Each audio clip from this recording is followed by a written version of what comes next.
بسم اللہ الرحمن الرحیم۔ میں طاہر محمود اپنے طاہر محمود ویوز کے ساتھ ویلاگ یونان میں جو کشتی کا المناک واقعہ ہوا ہے، یہ کوئی پاکستان میں پہلی دفعہ نہیں یہ واقعہ ہوا پاکستان کے لیے۔ یہ پہلے بھی انسانی سمگلنگ ہوتی تھی، اور یہ کچھ ہمارے پاکستان کے نوجوانوں کا مزاج بھی بن گیا ہے کہ غیر قانونی طریقے سے ہم چلے جائیں، ہم اپنے آپ کو سارا چھپا کے اور ہم اس کو کر کے تو ہم اپنا پیسہ کما کے لے آئیں گے۔ لیکن یہ ایک خطرناک کھیل رہا ہے، بہت عرصہ پہلے بھی یہی خطرناک کھیل رہا ہے، اب بھی ہے، آئندہ بھی رہے گا۔ جائز طریقے سے جو جاتے ہیں، جائز طریقے سے جو وہاں پہ سیٹ ہوتے ہیں، وہاں پہ وہ ہمیشہ ہی ٹھیک رہتے ہیں۔ تو یہ پیسے کا لالچ کمانے کا ایسا پڑ گیا ہے کہ غیر قانونی طور پر جانا، پھر وہاں ذلیل و خوار ہونا۔ میرے والد صاحب کے ایک دوست بن گئے، وہ شیخو پورہ کے تھے، ان کے کوئی آپس میں لڑائی جھگڑے ہوئے، پھر وہ اپنی زمین شمینیں گھر بار چھوڑ کے وہ ضمانت ہونے پہ، بری ہونے پہ، شیخو پورہ، ہم بہاولپور کے رہنے والے ہیں تو بہاولپور آ کے رہ گئے۔ وہ پتہ چلا کہ جی کافی عرصے بعد آیا ہے تو ملنے آیا تو کہ جی میں تو جاپان چلا گیا تھا۔ وہ جاپان اچھا کیسے چلے گیا جی؟ کہتا جی میں چھپ چھپا کے کرتے کراتے جاپان چلا گیا، تو وہاں فیکٹری میں نوکری مل گئی۔ نوکری کا مسئلہ یہ تھا کہ ہم دن رات وہیں فیکٹری میں ہی رہتے تھے، کھانا پینا سونا، کوئی باہر نکلنے کی اجازت نہیں تھی۔ اجازت تو تھی لیکن یہ ایک بات تو آپ ذہن میں رکھیں نا کہ یہ کوئی بندہ کہتا ہے نا کہ جی یہ جاپانی بڑے ایماندار ہیں، گورے بڑے ایماندار ہیں، امریکی بڑے کوئی ایماندار نہیں ہے۔ جس جگہ بھی پیسہ بچتا ہے اور وہ یہ اس طرح طریقے سے وہ بچا لیتے ہیں کہ وہ گورنمنٹ کو نا پتہ نہ چلے، کیونکہ وہ پھر اگر پتہ چلے تو پھر گورنمنٹ چھوڑتی نہیں ہے۔ یہ تو وہاں کے شہریوں کے لیے ہے۔ یہ وہ لوگ بھی اس طرح کرتے ہیں، فیکٹریوں والے، دکانوں والے۔ اب میرا ایک بڑا قریبی عزیز بھائی ہے میرا، وہ گیا، وہ آڈٹ کا کام جانتا تھا، تو وہاں کے انگریزوں نے ہنس کے کام دیا ہے کہ ٹھیک ہے جی آپ ہم سے اتنے پاؤنڈ، 10 پاؤنڈ، 20 پاؤنڈ، 50 پاؤنڈ کم لے لیں، آپ ہمیں کر دیں، ہمارا آڈٹ کر دیں، یہ کر دیں، وہ کر دیں۔ میرا مطلب یہ امریکہ میں بھی یہی سننے میں آیا ہے کہ ایک دوست بتا رہا تھا، وہ کہتا تھا کہ جی ہم نے وہاں پہ ایک سٹور بنایا ہوا تھا، اس پہ ہم نے بجلی چوری کے اپنے بڑے دیسی جگاڑ کے ساتھ رکھی ہوئی تھی، تو وہ جو انگریز ہمارا پارٹنر تھا وہ کچھ بولا ہی نہیں ہے، وہ کہتا ہے ٹھیک ہے، بچت ہو رہی ہے تو ٹھیک ہے۔ تو کہنے کا مقصد صرف اور صرف یہ ہے کہ یہ ہمارے ہاں کچھ پیسہ جلد اور ناجائز کمانے کو بڑا ترجیح دی جاتی ہے، یہ کوئی اتنا بھی اچھی بات نہیں ہے۔ وہ اب چلے گئے نا جی 300-400 بندے، اب جن کے گھر اجڑے ہیں کوئی ان سے پوچھے نہ جا کے، پیسوں کے لحاظ سے بھی اجڑے ہیں، جانوں کے لحاظ سے بھی اجڑے ہیں۔ تو یہ اگر کہیں یہی جائز، یہ 60-60 لاکھ، 50-50 لاکھ، 80-80 لاکھ دے کے، 10-10 20-20 لاکھ دے کے، میں کہتا ہوں کہ پتہ نہیں وہاں جا کے کیا ان کو مل جاتا ہے، وہاں جا کے کیا یہ فیکٹریوں کارخانوں کے مالک بن جاتے ہیں، وہاں جا کے محنت مزدوری ہے۔ یہ اگر ادھر کوئی اپنا کام کریں، اللہ تعالیٰ برکت ڈالتا ہے۔ آخر پاکستان میں بھی تو لوگوں نے کاروبار کر کے اپنا پیسہ کمایا ہے اور اپنے آپ کو بنایا ہے۔ یہاں بھی بندہ فیکٹریوں والا بنا ہے، جگیریں خریدی ہیں، مطلب زمینیں خریدی ہیں، فیکٹریاں لگائی ہیں۔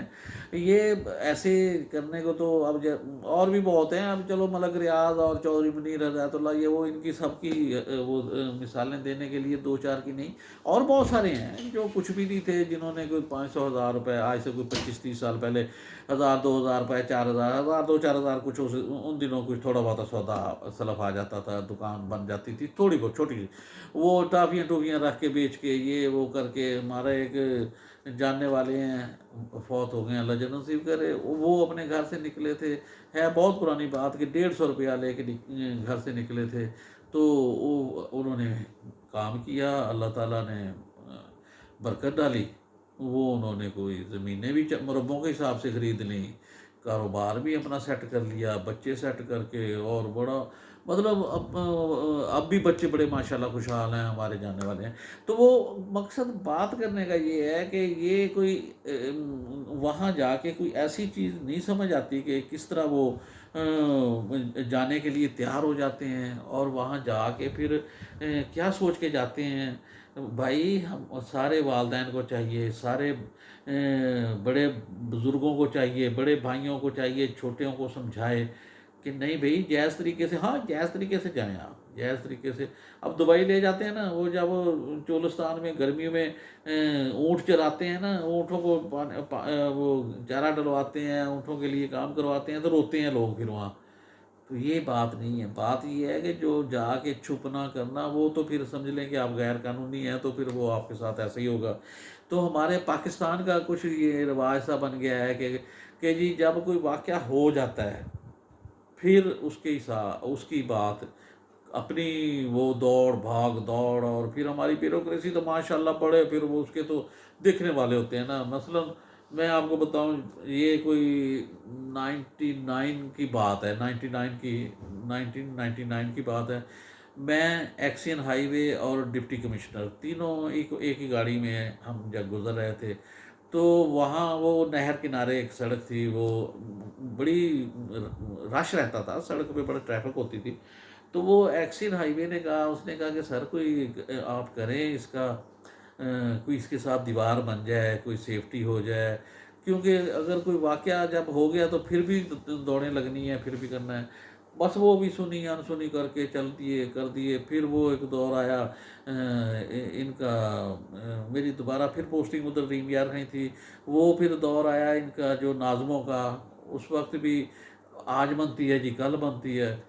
ہوا یہ کہ نا ایک اچھی فیملی کے بچے اور ان کی والدہ، اور اس طرح کوئی 5-6 1-2 فیملیوں کے، اچھی فیملیوں کے، وہ کوئی مجبوری ہو گئی تو ان کو نا رکشوں میں جانا پڑا، رکشے گر گئے نہر میں۔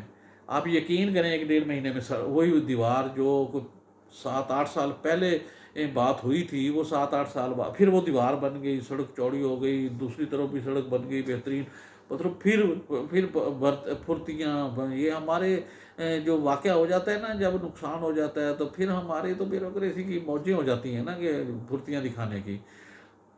اصل بات یہ ہے کہ گورنمنٹ کو اب جو بندے پکڑے ہیں، میں شرطیہ کہتا ہوں یہ چھوٹ جائیں گے۔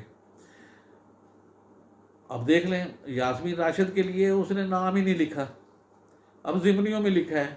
ہماری پولیس بھی تو ماشاءاللہ ہے، اب پولیس والے کو جس نے 10-15-20 کروڑ کمایا ہے، ایک ایس ایچ او کو 1 کروڑ بھی دے دے، اس کو تو اس کی تو ریٹائرمنٹ پہ بھی اس کو کروڑ نہیں ملنا، اس کو تو ریٹائرمنٹ پہ بھی 10-15 لاکھ 20 لاکھ ملنا ہے، 30 مل جائے گا۔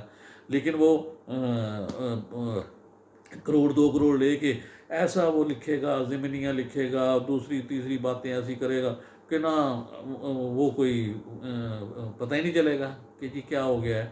وہ بندے کر آ کے تو ہو جائیں گے۔ پھر ماشاءاللہ عدالتی سسٹم بھی ایسا ہی ہے، وہ ڈبل شاہ، اس نے کہا، اس کو کہا جی پیسے دینا، کہتے نہیں ہم آپ کو اتنے سال سزا دیں گے، وہ سزا بھگت کے آ گیا 15-14 سال کی، اور وہ کوئی اربوں روپے کمائے تھے، اس میں سے کوئی 5-7-8 ارب میں سے کوئی 5-4 ارب دے دیا، 5-4 ارب رکھ لیا۔